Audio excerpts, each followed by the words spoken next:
नमस्कार मित्रांनो, नवीन दोघातीलही तुटेना या मालिकेच्या येणाऱ्या काही भागामध्ये मित्रांनो एक आता जबरदस्त असा ट्विस्ट आपल्यासमोर येणार आहे. आणि त्या ट्विस्टमध्ये आता समरने जे स्वानंदीला सांगितलेलं असतं की तू माझं ऑफिस जॉईन कर, कारण आता ऑफिसमध्ये खूप काम वाढलेलं आहे. कितीही स्टाफ जरी वाढवला तरीसुद्धा विश्वासू माणूस आहे तर ते लवकरात लवकर भेटत नाही.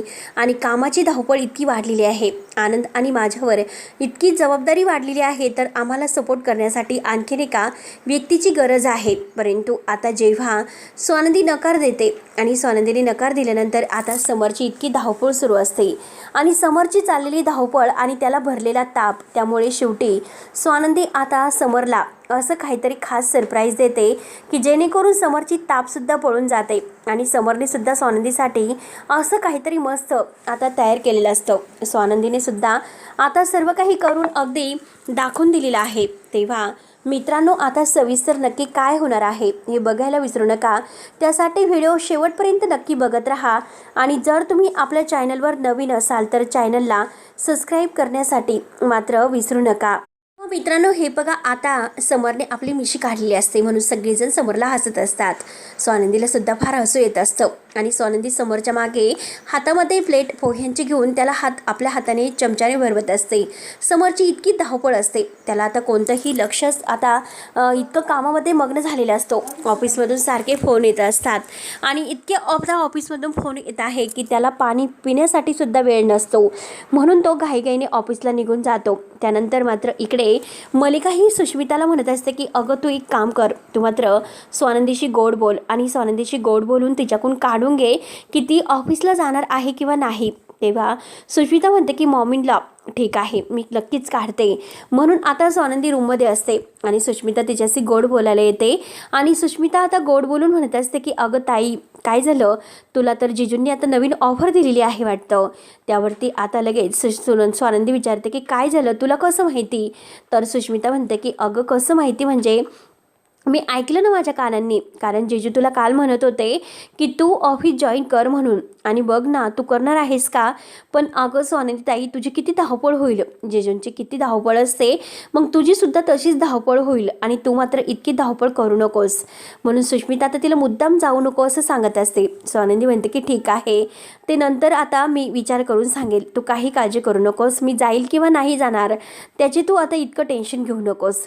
त्यानंतर आता सुष्मिताला काय करावं तेच काही कळत नसतं. ती लगेच आता मलिकाकडे हे सर्व सांगायला येते आणि म्हणते की मॉमीला ताईचं मात्र काही निश्चित नाही. ताई काही सांगायला तयारच नाही, कारण तिला अजूनपर्यंत विचार करण्यासाठी वेळच नाही भेटला. तिने अजूनपर्यंत कोणताही विचार नाही केलेला. त्यानंतर इकडे आता समरला ऑफिसमध्ये इतकं काम वाढलेलं असतं की त्याने जेवणसुद्धा दुपारचं लंच केलेलं नसतं. आणि पाणी तर त्याची पाण्याची बॉटल तशीच भरलेली असते, म्हणून आता त्याला अगदी अंगामध्ये प्राणच राहिलेले नसतात, अगदी थकवा आलेला असतो. तेव्हा समरला खूप जोराचा ताप आलेला असतो आणि त्याला तापाने अंग अगदी जड पडलेलं असतं, अंगात ताप भरलेला असतो. काय करावं काही सुचत नसतं. तेव्हा समर तरीसुद्धा आपल्याकडे लक्ष देत नाही स्वतःकडे आणि शेवटी काम तो कामच करत असतो. आनंद इथे येतो. आनंद म्हणतो की अरे समर काय झालं, बघ ना तुला किती ताप भरलेला आहे, तू चहा वगैरे घेतोस का थोडासा, आणि काही दूध वगैरे कॉफी वगैरे घेतोस का. तर समर नाही करत असतो. तर आनंद म्हणतो की अरे स्वतःची काळजी घे प्लीज. तर लगेच आनंद आता स्वानंदीला फोन करतो आणि स्वानंदीला म्हणतो की स्वानंदी वहिनी अगं बघ ना समरला इतका ताप भरलेला आहे, पण समरचं स्वतःकडे अजिबात लक्ष नाही, तो फक्त कामच पाहतो. त्यानंतर मात्र आता लगेच समर हा घाईने मात्र आता घरी आलेला असतो आणि त्याला काय करावं तेच काही सुचत नसतं.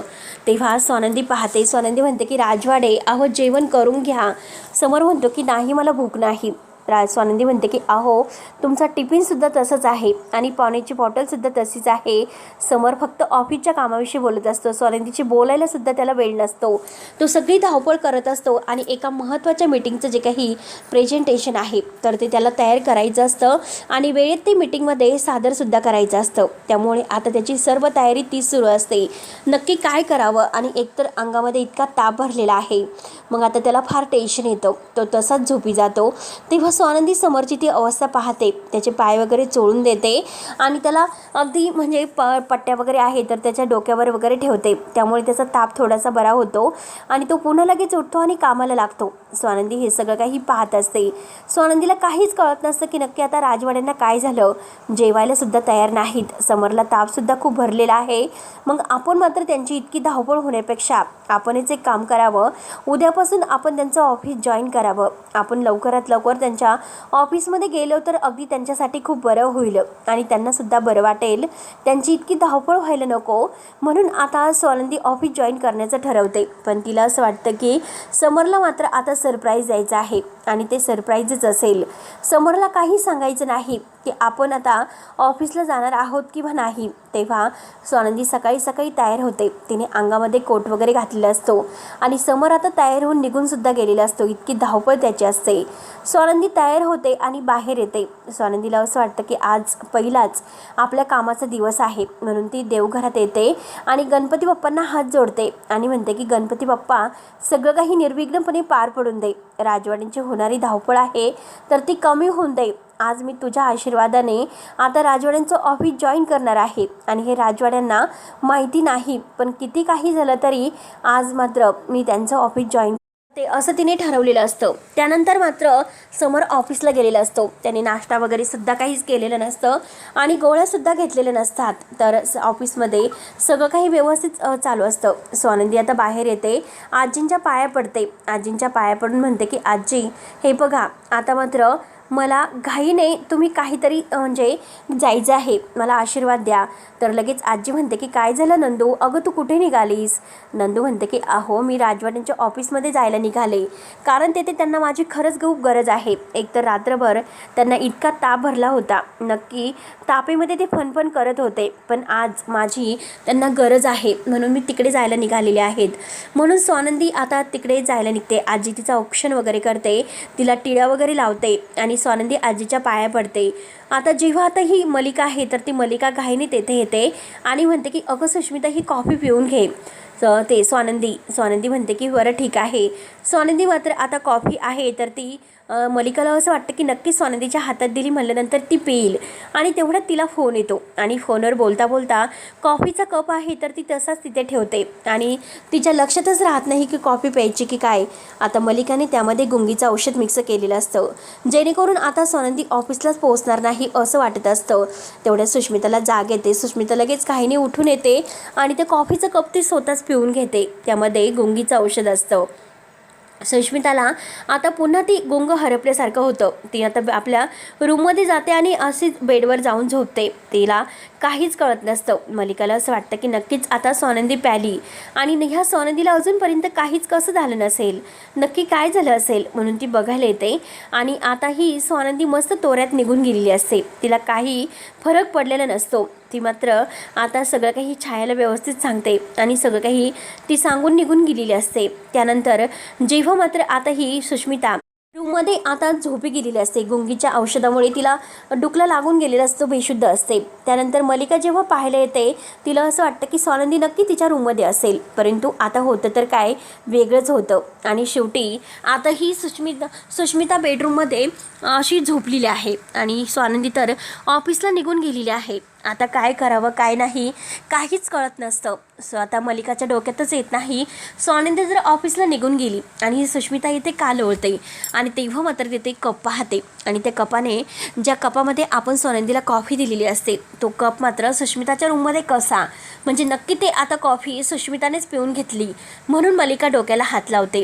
आता तिला असं वाटतं की शेवटी ही स्वानंदी आपल्या हातातून वाचली. त्यानंतर आता इकडे समरला इतका ताप भरलेला असतो, त्याला काहीच सुचत नसतं आणि तेवढ्यात तेथे आता स्वानंदी सरप्राईज म्हणून आता लगेच तेथे समरच्या कॅबिनमध्ये येते आणि समरच्या कॅबिनमध्ये आल्यानंतर म्हणते की राजवाडे आत येऊ का. तर समर म्हणतो की काय स्वानंदी मॅडम. चक्क स्वानंदीने कोट वगैरे घातलेला असतो, हातामध्ये फाईल वगैरे असतात आणि मस्त स्वानंदी दिसत असते, एक रुबाबदार. तिला प्रेझेंटेशन द्यायचं असतं आणि आज समरला प्रेझेंटेशन देण्यासाठी काहीच असं ताकदसुद्धा राहिलेली नसते. तो पूर्णपणे काळा झालेला असतो. पण जेव्हा तो स्वानंदीला पाहतो तेव्हा त्याला आता खरंच इतकं छान वाटतं. एक वेगळीच ताकद त्याच्यामध्ये आता अगदी अशी संचारलेली असते. स्वानंदी म्हणते की राजवाडे काय कशी वाटते. समर म्हणतो की काय स्वानंदी मॅडम, आज मात्र काही वेगळाच दिमाग आहे तुमचा, नक्की काय काय आहे खास असं. तेव्हा लगेच मात्र आता समर म्हणतो की काय आहे. स्वानंदी म्हणते की अहो राजवाडे ओळखलं नाहीत का, मी तुम्हाला सरप्राईज दिलं. तर सरप्राईज म्हटल्यानंतर आता लगेच स्वानंदी मोठमोठ्याने हसायला सुरुवात करते आणि सरप्राईज असं म्हणत असते. समर म्हणतो की नक्की काय झालं, कसलं सरप्राईज. आता हे सगळं काही झाल्यानंतर मात्र लगेच आता ही स्वानंदी सगळं काही खरं सांगते आणि म्हणते की मी आजपासून आपलं ऑफिस जॉईन केलेलं आहे. समर लगेच आता आय लव्ह यू म्हणून स्वानंदीला घट्ट मिठी मारतो आणि स्वानंदीला म्हणतो की आय लव्ह यू. खरंच तुम्ही आज माझं ऐकलं, मी तुमचं ऐकलं, तुम्ही मिशी काढली आणि खरंच तुम्ही आज माझी इतकी काळजी घेतात, माझ्यासाठी इतकं सर्व काही करतात, मी तुम्हाला कधी असं नाही सोडणार. म्हणून त्याने घट्ट मिठी मारलेली असते आणि तेवढ्यात तेथे आनंद येतो. आनंद जोराने खाकरतो. आनंद जोराने खाकरत येऊन आता म्हणतो की बघ ना, अरे स्वानंदी आहेस तशी गुणाची, कारण आपल्या नवऱ्याची तिला किती काळजी आहे आणि आपल्या नवऱ्याची काळजी असल्यामुळे मात्र ती घाईने आली आणि बघ तिने आता तुझ्यासाठी हे सर्व केलेलं आहे. तर तेव्हा स्वानंदीने ऑफिस जॉईन केलेलं आहे म्हणून आता जी महत्त्वाची प्रेझेंटेशनची फाईल आहे तर तिने थोडासा अभ्यास त्यातून केलेला असतो आणि असं काहीतरी खास प्रेझेंटेशन तिने ऑफिसमध्ये दिलेलं असतं.